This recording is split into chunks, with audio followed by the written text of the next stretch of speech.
नमस्कार, शिल्पा इझी रेसिपीमध्ये तुम्हा सगळ्यांचं मनापासून स्वागत करते।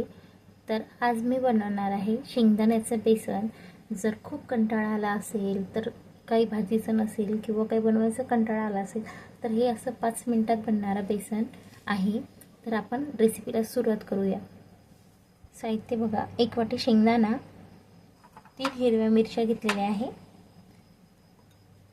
10-12 लसूण पाकळ्या, कोथिंबीर घेतलेली आहे कट करून, जेवढी लागेल तेवढी, आणि तिखट घेतलेलं आहे या चम्मचने 1 चम्मच। मिरच्या घेत आहे म्हणून तुम्ही तिखट तुमच्या आवडीनुसार घ्या। हळद अर्धा चम्मच, मीठ चवीपुरतं, आणि जिरा आणि मोहरी अर्धा चम्मच। खूप इझी आहे। आणि तेल घेतलेलं आहे 2 चम्मच, म्हणजे या चम्मचने 2 चम्मच तुमच्या आवडीनुसार तुम्ही तेल यूज करू शकता। तर आता आपल्याला सगळ्यात आधी काय करायचं आहे, मिक्सरचं पॉट घ्यायचं आहे आणि त्यामध्ये हे संपूर्ण आपल्याला टाकायचं आहे। शेंगदाणे, हिरवी मिरची, लसूण आणि कोथिंबीर याला छान बारीक करून घ्यायचं आहे। मिक्सरचं पॉट घेतलेलं आहे, त्यात हा 1 वाटी शेंगदाणा आपल्याला टाकून घ्यायचा आहे। खूप छान होतं, टेस्टी पण खूप सुंदर होतं, टेस्टला पण वाटणार पण नाही आपण शेंगदाण्याचं बेसन खाऊ एवढं टेस्टी होतं। या मिरच्या थोड्याशा अशा हातानेच कट करून घ्यायच्या। 3 मिरच्या घेतलेल्या आहे, तुम्ही आवडीनुसार मिरची घेऊ शकता। आणि लसूण पाकळी घेतलेली आहे, निवडून घेतलेला आहे लसूण, 10-12 असेल, कमी पण घेऊ शकता किंवा मग जास्त पण घेऊ शकता। आणि कोथिंबीर आहे कट करून घेतलेली आहे, थोडी टाकूया, थोडी नंतर टाकूया बेसन बनल्याच्या नंतर। तर आता काय करायचं, याला मिक्सरमध्ये फिरवून घ्यायचं आहे, तर छान बारीक करून घ्यायचं आहे। तर बघा, चालू बंद करत करत आपण याला फिरून घ्यायचं आहे। अशा प्रकारे अजून थोडंसं आपण याला फिरून घेऊया। मिरची आणि लसूण छान बारीक झालेला आहे, पण थोडंसं अजून आपण याला फिरून घेऊया एकदा। तर बघा, अशा प्रकारे आपण छान मिक्सरला फिरून घेतलेलं आहे। अशा प्रकारे बारीक करून घ्यायचं, थोडे दाणे राहिले तरी छान वाटतात खायला। तर आता आपण बेसन बनवायला सुरुवात करूया। एक कढई ठेवलेली आहे, गॅस ऑन करायचा आहे, आणि आता आपल्याला हे बघा 2 चम्मच तेल टाकायचं आहे। तुमच्या आवडीनुसार तेल घेऊ शकता, कमी जास्त जसं लागेल तसं।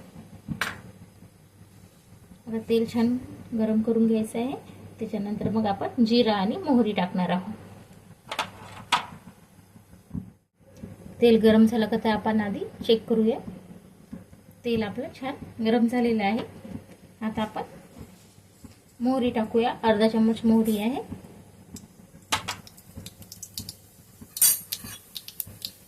मोहरी छान तडतडली की आता जिरा पण पूर्ण टाकून देऊया।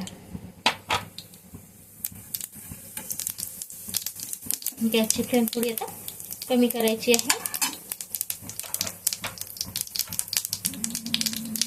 लाल तिखट, हळद, मीठ, आणि आता गॅस थोडा बंद करून द्यायचा आणि शेंगदाण्याची पेस्ट जी आहे ना, लसूण आणि शेंगदाण्याची, ती टाकून घ्यायची।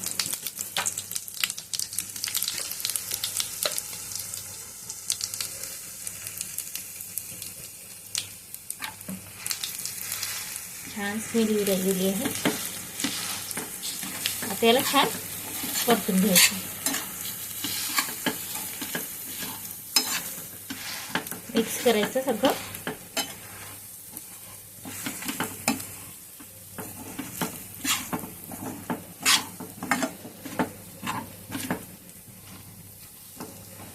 याप्रमाणे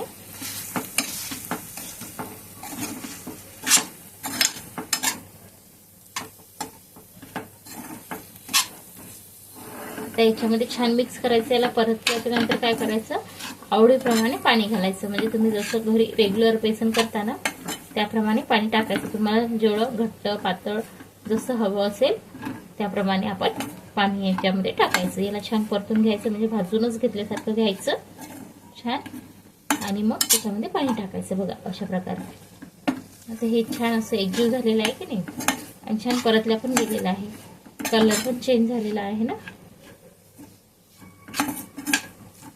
बघा असं. आता याच्यामध्ये आपण पाणी घालूया, नॉर्मल वालं पाणी, गरम वगैरे करायची गरज नाही आहे, साधं पाणी. आता गॅस ऑन करूया. आधी आपण गॅस बंद केला होता ना, गॅस ऑन करून घेतलेला आहे. कमीच ठेवायची फ्लेम. आता आपण पाणी घालूया. तर आता पाणी घालत आहे, थोडं थोडं करून पाणी घालते मी, म्हणजे व्यवस्थित कळते किती पाणी लागते किती नाही. थोडं थोडं करूनच घालायचं, डायरेक्ट एकदम नाही घालायचं.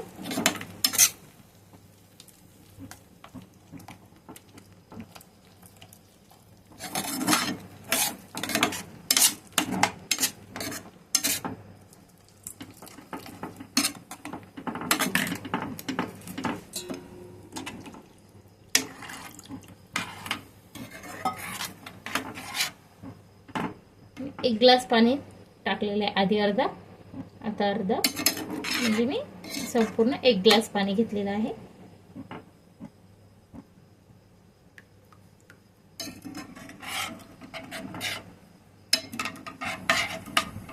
छान दिसत आहे ना कलरला.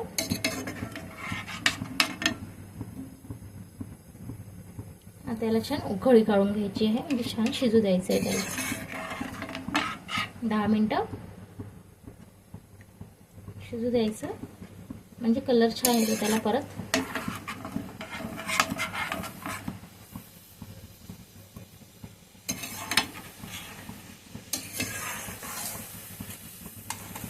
त्याला छान आता 1-2 उकळी येऊ देऊया, म्हणजे छान शिजू देऊया 5 मिनिटं.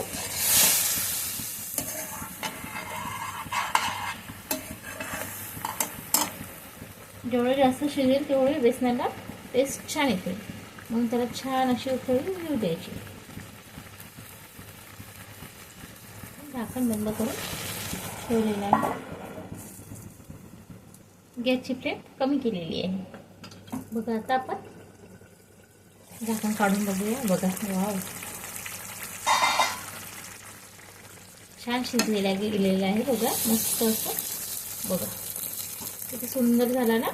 आता गॅस बंद करून द्यायचं, थोडीशी कोथिंबीर टाकायची आणि आपलं बेसन रेडी. बघा असं वाटत आहे की कुठली ग्रेव्हीची भाजी केलेली आहे आपण, अशी सारखी छान अशी तर्री पण आलेली आहे आणि आपलं बेसन पण सुंदर झालेलं आहे.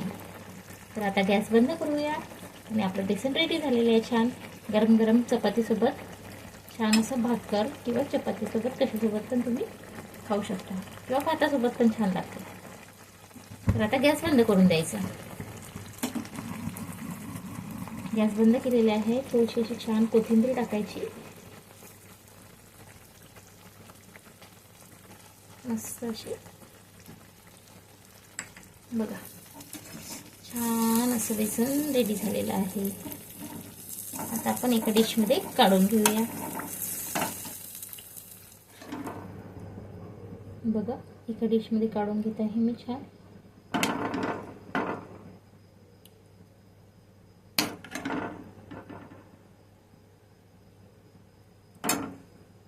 अशा प्रकारे आपलं छान शेंगदाण्याचं बेसन रेडी झालेलं आहे. जर तुम्हाला माझा व्हिडिओ आवडला असेल तर व्हिडिओला लाईक करा, शेअर करा, कमेंट्स करा, इंस्टाग्रामवर फॉलो करा. एकदा नक्की ट्राय करा. धन्यवाद.